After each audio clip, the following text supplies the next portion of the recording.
जून 14, 2023 बुधवार, वर्ष का 10वां सप्ताह, पहला पाठ 2 कुरिन्थियों 3, 4-11। हम ये दावा इसलिए कर सकते हैं कि हमें मसीह के कारण ईश्वर पर भरोसा है। इसका अर्थ यह नहीं कि हमारी कोई अपनी योग्यता है। हम अपने को किसी बात का श्रेय नहीं दे सकते। हमारी योग्यता का स्रोत ईश्वर है।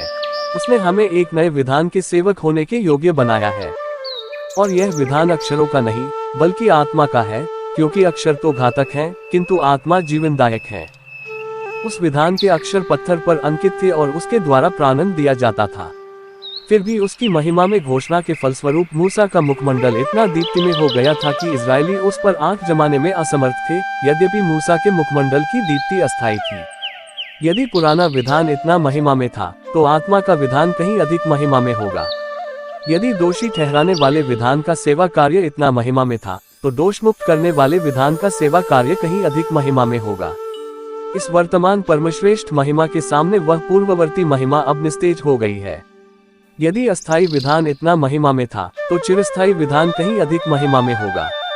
सुसमाचार, संत मत्ती का सुसमाचार 5:17-19। यह न समझो कि मैं संहिता अथवा नबियों के लेखों को रद्द करने आया हूँ। उन्हें रद्द करने नहीं, बल्कि पूरा करने आया हूँ। मैं तुम लोगों से ये कहता हूँ, आकाश और पृथ्वी भले ही टल जाए, किंतु संहिता की एक मात्रा अथवा एक बिंदु भी पूरा हुए बिना नहीं टलेगा। इसलिए जो उन छोटी से छोटी आज्ञाओं में एक को भी भंग करता और दूसरों को ऐसा करना सिखाता है, वह स्वर्ग राज्य में छोटा समझा जाएगा। जो उनका पालन करता और उन्हें सिखाता है, वह स्वर्ग राज्य में बड़ा समझा जाएगा। मनन चिंतन। आज के सुसमाचार में केवल 3 ही पद है, तथापि ये एक शक्तिशाली संदेश है। प्रभु यीशु अपने शिष्यों को ये कहते हुए शुरुआत करते हैं कि उनका उद्देश्य संहिता को रद्द करना या आलोचना करना नहीं था, जिन्हें नबियों ने घोषित और सिखाया था। प्रभु यीशु की इच्छा सभी लेखों को पूरा करना था। प्रभु यीशु जोर देकर कहते हैं कि आज्ञाओं का पालन करना आवश्यक है। हालांकि फरीसियों की दृष्टि में प्रभु यीशु ने यहूदियों की आज्ञाओं का उल्लंघन भी किया। वे अनेकों बार प्रभु यीशु की आलोचना किए कि वे उनके आज्ञाओं का पालन नहीं करते। ऐसा उन्होंने विश्वास किया कि वे उन्हें इनका पालन करना चाहिए और उनके पास आलोचना करने का आधार था।